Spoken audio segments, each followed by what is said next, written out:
Hi folks, what we got here is an unusual Russian steering wheel lock. This hasp goes on the steering wheel, and then we have this big long rod. This would go on the clutch pedal or the brake pedal. It has a very unusual mechanism. Here's the key. It's a very strange key.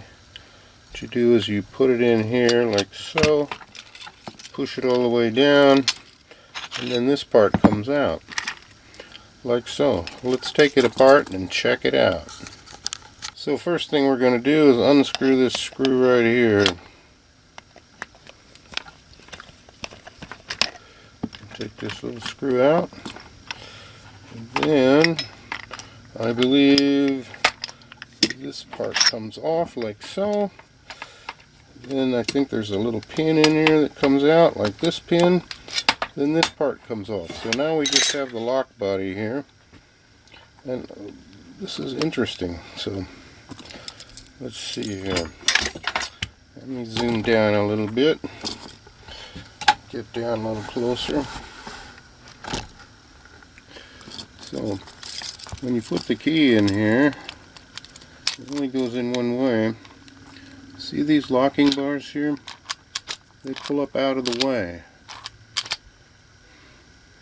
I think there's one on, it's just on this front side because the other part is where the rod that goes, the brake pedal goes through, but there's one on each side. Look here, let me put the key in down below.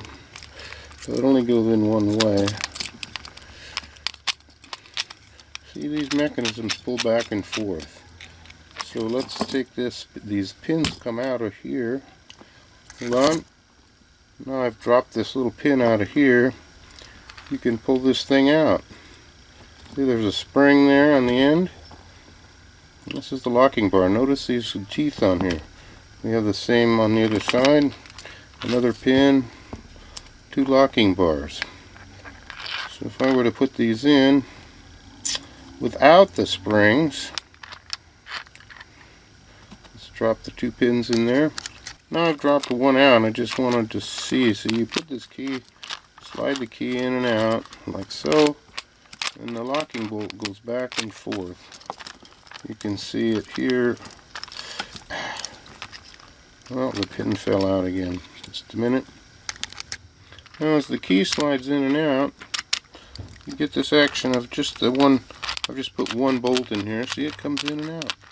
And that applies the locking assembly in here. You see down in this hole, see now we have a bolt down in there. And the bolt is withdrawn. And of course I've taken the springs out. So that's how this works. It's like a 90-degree linear gear. Take this pin back out.